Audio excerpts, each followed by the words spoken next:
Hello, everybody. My name is Jose Aleman, and I'm gonna be conducting and doing a podcast titled "Women in Sports Deserve to Be Recognized." This podcast is an assignment from Sociology 394, which it's sports in society. Um, So, first of all, I want to give my references to this podcast, and these are it. I have two references. One is from athletesassessment.com, which is it's a website that talks about all the different aspects of sports, women in sports, anything related to women in the sports arena, and also um, another very good reference is the book that we're using in my class, which is Sports and Society by Coakley J. And this is the book right here. And there's a chapter, Gender Inequality, Gender in Sports, chapter 7, which is very relatable to what I'm going to talk about. So this is the book. So since the 1990s, the treatment in women in sports have improved dramatically in a very positive way. However, women in sports are still treated like they're the junior varsity team in all levels. The statistics show that women are paid about 2/3 of what men are paid in sports. Only 4% is dedicated to commercials, and sponsorships are directed to women's sports. Just to give you an idea of how women are not being exposed, they're not being used in the media coverage. Um, there were 376 stories covering men and only 13 segments covering women's sports on Sports Center. Sports Center is a daily sports news television program. Now that's a huge number. Sports Center, according to the statistics of athletes assessment, they had a media coverage of 376 stories, and only 13 of those uh, were for women related. Now, how is this affecting? How is it affecting me personally? Well, as I was reflecting to what am I going to talk about on this podcast, the assignment was that I needed to talk about something that it's affecting me and it's related to sports and society and it's an issue. So I was reflecting on what topic I should talk about. I asked my two young girls, my two young daughters,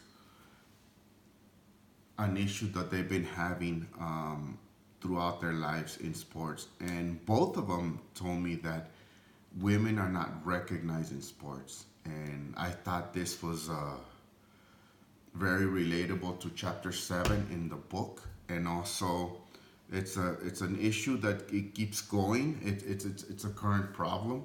It's been changed dramatically since the 1990s. However, we still got a lot of work to do. Both of my daughters responded that women in sports are not recognized and given the same credit. As a father of two young girls, I am passionate about gender equality and I'm against sex discrimination. I believe women should get equal pay, they should get equal opportunity as men in the workplace, in the sports, and in every role in society. Now, there has been an increase of women playing sports, specifically at the college level. In some areas, like college, up to 600%. So there has been an increase of women playing sports. However, the exposure, the media coverage has been dropping dramatically since 2004. In 2000, between 2004 and 2008, the media coverage was about 6%. Now it's about 1.6% of all, in other words, of all events happening from the college level and the professional level in teams, the only 1.6% of those events are being aired through the media coverage. So that's a problem. Women's sports are not being aired on TV, so they receive less views. Now, when I was doing my research, the counter argument that I have is that, well, women don't bring the profit, bring women in sports don't bring the profit, they don't bring the views, and consequently they're not being aired because they're not bringing enough money. People are not watching women in sports. However, the argument to that is, how can somebody have that argument if we're not airing the events on television?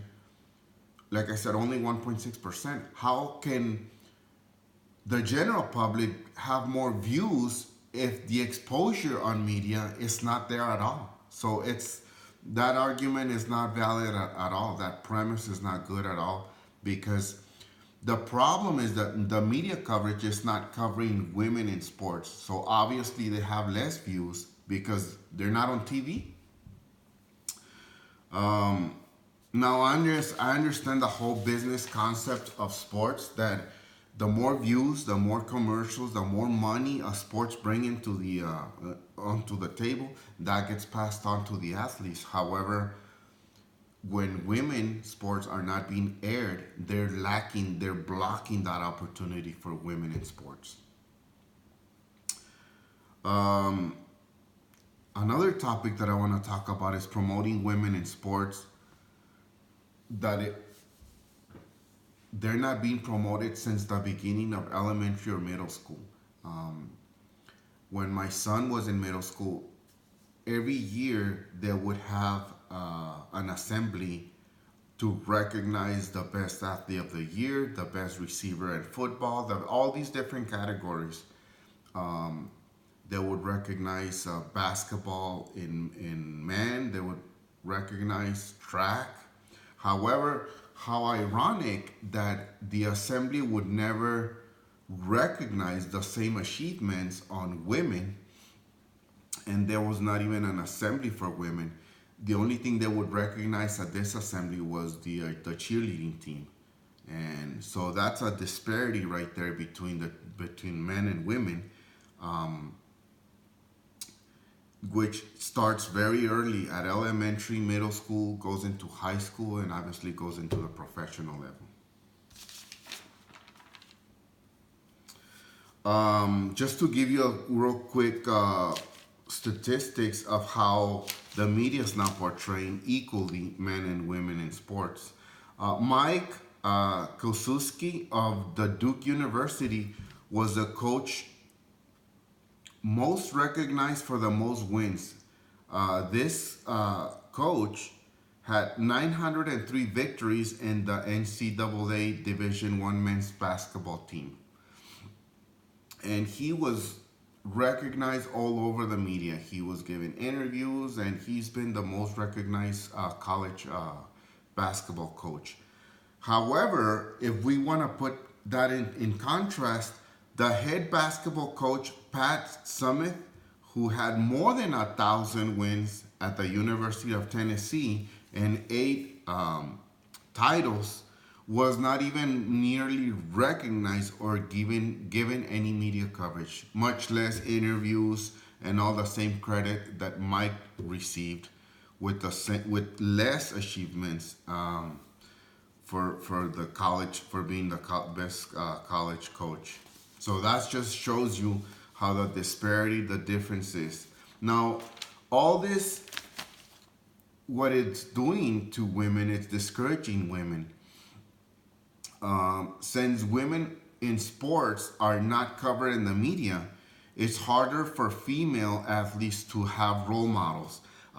It's statistically proven that 7 out of 10 girls quit sports during high school. And most of them claimed that they felt like they didn't belong, that they didn't have the support of society. According to CNN, 67% of women in sports claim that society does not encourage them to continue in sports. They encourage them to be in other roles in society, roles that are more acceptable as a whole. So we still need a lot of work to do. Now, another topic is salaries in women. There's a huge gap between men and women in sports. These are just some numbers. The average salary for a women's NBA player is 72,000, while the average salary of an NBA player is about $5 million, which is about 70 times more for men than female players. And the problem is that there is a lack of media coverage and opportunities, and this is discouraging women to continue in sports. Like I said, I understand the business concept that men bring more profit, so those profits are passed down to the player. However, the media is not even covering most of the games of the women basketball team, NBA players. So we should start with the media coverage to give the general public a chance to support women in sports. Now, my conclusion is the root of the problem of inequality of women in sports is the responsibility of everybody. We should extend the same opportunity to women in sports by watching them on TV, demanding that they get air on TV, and supporting their careers. That way we can balance the difference and we can make it equal for men and women in sports. So I hope this brings you an idea of how we still need a lot of work to do in this area. We're moving in the right direction, except for media coverage. I think it's been dropping since 2004, according to the statistics and to the research I did. However, it is everybody's responsibility to support women in sports. Thank you.